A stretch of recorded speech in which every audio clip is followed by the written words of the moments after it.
So once వాళ్ళు అక్కడ complete చేసిన తర్వాత ఆ డిగ్రీ సర్టిఫికేట్ అనేది మన ఇండియాలో అయితే వ్యాలిడ్ ఉంటుంది వాళ్ళకి ఎంబీబీఎస్ సర్టిఫికేట్. డిపెండ్స్ అండి. అగైన్ ఆ కాలేజ్కి ఇందాక నేను మీకు చెప్పినట్లు అవి చూసుకోవాల్సిందే అన్ని ఖచ్చితంగా. అన్ని అక్రిడేషన్స్ ఉన్నాయా, కోర్స్ యాజ్ పర్ మన ఎన్ఎంసి గైడ్లైన్స్ ప్రకారం ఉందా.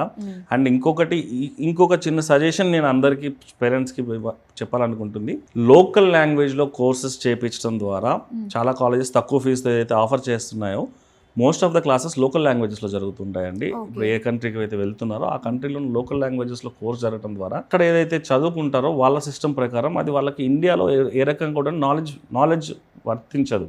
అది వాళ్ళకి స్కిల్ఫుల్గా హెల్ప్ అవ్వదు. అక్కడ వాళ్ళ డిగ్రీ కోసం అయితే వ్యాలిడిటీ ఉంటుంది, కానీ తిరిగి అది మళ్ళీ వాళ్ళకి ఇండియాలో దాన్ని ప్రాక్టీస్ చేసుకోవడానికి హెల్ప్ అవ్వదు.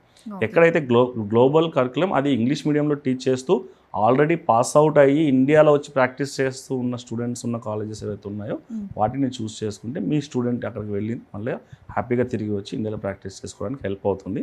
దట్టు వాళ్ళు ఇస్తున్న గ్రాడ్యుయేషన్ సర్టిఫికేట్ కూడా, ఏదైతే గ్రాడ్యుయేషన్ సర్టిఫికేట్ ప్రజెంట్ చేస్తారో గ్రాడ్యుయేషన్ డే రోజు, అది ఇంగ్లీష్లో ఉందా లేదో కూడా ఖచ్చితంగా చూసుకోండి. ఎందుకంటే చాలా కంట్రీస్ లోకల్ లాంగ్వేజ్లో మాత్రమే సర్టిఫికేట్స్ ఇస్తున్నవి. అవి చాలా దానివల్ల ఏమవుతుందంటే ఇంటర్నేషనల్ ఎక్స్పోజర్, స్టూడెంట్ వెళ్ళి బయట ఎక్కడన్నా మాస్టర్స్ చేసుకోవాలన్నా, ఫ్యూచర్లో ఎక్కడన్నా బయట కంట్రీస్లో సెటిల్ అవ్వాలన్నా ఇంగ్లీష్లో లేకపోవడం వల్ల ఆ కంట్రీస్ ఆ డిగ్రీస్ని యాక్సెప్ట్ చేయట్లేదు వ్యాలిడిటీని. సో దానివల్ల స్టూడెంట్స్ అలా ముందు ఇబ్బంది పడుతూ ఉంటారు. సో అదంతా కూడా ఒకసారి వాళ్ళకి అవగాహన ఉంటే వాళ్ళు కరెక్ట్ స్టెప్ ఇప్పుడు తీసుకోవడానికి హెల్ప్ అవుతుందనే ఒక ఉద్దేశం అది మా వే టు ఎంబీబీఎస్ ద్వారా మన స్టూడెంట్స్కి కానివ్వండి, పేరెంట్స్కి కానీ ఈ ఇన్ఫర్మేషన్ పాస్ చేయాలనేది మా యొక్క ముఖ్య ఉద్దేశం అండి.